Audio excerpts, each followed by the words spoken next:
இயேசு கிறிஸ்துவின் நாமத்திற்கு மகிமை உண்டாவதாக. இந்த நாளிலும் தேவனுடைய நாம மகிமைக்காக 1 பேதுரு 5ஆம் அதிகாரம் 6ஆம் வசனத்தில் தேவன் இவ்வாறு கூறுகிறார், ஆகையால் ஏற்ற காலத்திலே தேவன் உங்களை உயர்த்தும்படிக்கு அவருடைய பலத்த கைக்குள் அடங்கி இருங்கள் என்று சொல்லி நம் வேதத்தில் நாம் பார்க்கிறோம். நம் ஆண்டவருடைய கரத்தில் நாம் அடங்கி இருக்க வேண்டும் என்று சொல்லி ஆண்டவர் விரும்புகிறார்.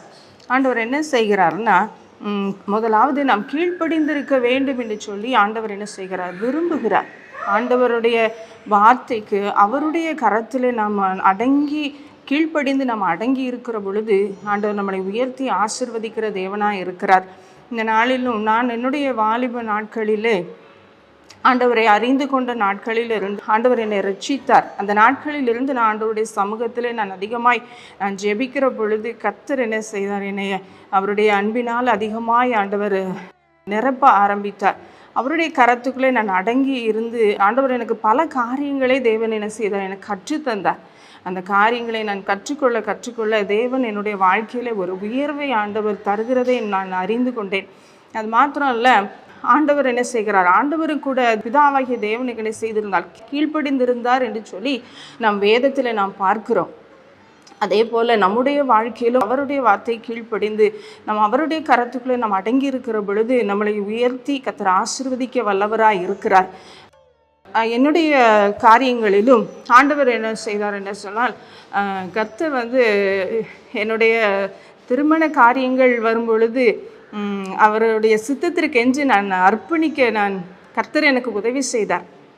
நான் அவருடைய சித்தத்திற்கு, ஆண்டவரே உம்முடைய சித்தம் என்னுடைய வாழ்க்கையில் நிறைவேற வேண்டும் என்று சொல்லி ஆண்டவருடைய சமூகத்தில் நான் ஜெபித்தேன். கர்த்தர் இந்த நாளிலே மகிமையான ஒரு நல்ல ஒரு வாழ்க்கை துணையை கர்த்தர் தந்து நல்ல பிள்ளைகளை தந்து கர்த்தர் ஆசீர்வதித்தார். தேவனின் இப்படியாக நீ இருக்க வேண்டும், இப்படி நீ நடந்து கொள்ள வேண்டும், நான் எப்படி செல்ல வேண்டும், நான் எப்படி அவருடைய காரியமாய் நான் செல்லணும், நான் எப்படி நான் வாழணும் என்று சொல்லி ஆண்டவருடைய சமூகத்தில் நான் ஜெபித்த பொழுதெல்லாம் ஆண்டவர் எனக்கு கற்றுக் கொடுத்தார்.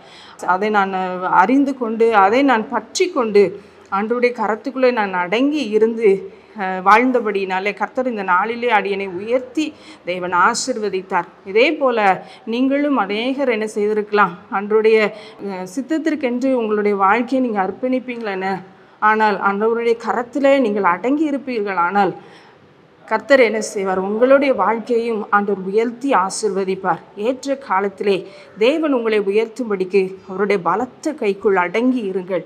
ஜெபிப்போமா? நல்ல தகப்பனே, இந்த அருமையான நல்ல வேலைக்காக நன்றி செலுத்துகிறோம் அப்பா.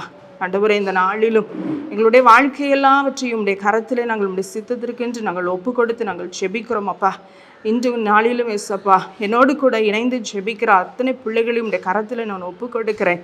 பிள்ளைகளுடைய வாழ்க்கையிலே உம்முடைய சித்தம் நிறைவேறப்படட்டும் ஆண்டவரே. ஏற்ற காலத்திலே தேவன் ஆண்டவரே அப்பா, நீர் எங்களை உயர்த்தும்படிக்கு உடைய கரத்தில் அடங்கி இருக்கக்கூடிய கிருபைகளை கர்த்தர் எங்களுக்கு தந்து தேவனில் ஆசீர்வதித்து உயர்த்துவீராக.